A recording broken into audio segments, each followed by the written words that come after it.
தற்போதைய அண்மைச் செய்தி. தமிழக வெற்றிக் கழகத்தின் 2ஆம் ஆண்டு தொடக்க விழா இன்னும் சற்று நேரத்தில் மாமல்லபுரத்தில் தொடங்கியிருக்கும் நிலையில் கூட்ட அரங்குக்கு முன்பாக தள்ளுமுள்ளு ஏற்பட்டிருக்கிறது. இருக்கைகள் இல்லாததால் தொண்டர்கள் பிளாஸ்டிக் செயர்களுடன் காத்திருக்கும் காட்சிகளை பார்த்து கொண்டிருக்கிறோம். விவரங்களை நம்முடைய செய்தியாளர் பாரி கார்த்திக் வழங்கலாம் கேட்கலாம். பாரி கார்த்திக், தற்போது வரைக்கும் என்னென்ன ஏற்பாடுகள்லாம் செய்யப்பட்டிருக்கு?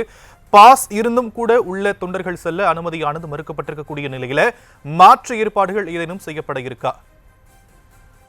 வணக்கம். தமிழக வெற்றி கழகத்தினுடைய 2ஆம் ஆண்டு துவக்க விழா இன்று மாமல்லபுரத்தில் நடைபெற இருக்கும் நிலையில தமிழகத்திலிருந்து பல இடங்களிலிருந்து தொடர்ச்சியாக தொண்டர்கள் நேற்று இரவு முதலே இந்த மைதானத்திற்கு வந்து கொண்டிருந்தார். குறிப்பாக இந்த 2ஆம் ஆண்டு நிகழ்ச்சி நடக்கும் இந்த இடத்திற்கு நேற்று இரவு முதலே தொடர்ச்சியாக தமிழகத்தில் இருக்க பல இடங்களிலிருந்து தொண்டர்கள் குவிய துவங்கியிருக்கிறார்கள்.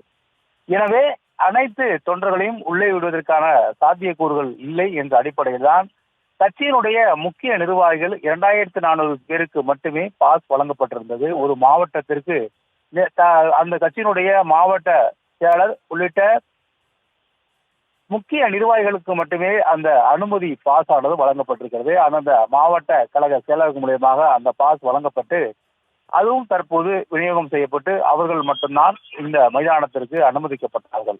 அது மட்டுமல்ல, இந்த மைதானத்திலிருந்து அந்த கூட்டம் நடைபெறும் அரங்கத்திற்குள்ள ஒரு 500 மீட்டர் இடைவெளி இருக்கிறது. இந்த 500 மீட்டர் இடைவெளியில் அவங்களோட பாஸ் இருக்கிறதா என்பதை பார்த்துவிட்டு தான் தொடர்ச்சியாக இங்க இருக்கக்கூடிய தனியார் பாதுகாவலர்கள் உள்ளே அவர்களை அனுமதிக்கிறார்கள்.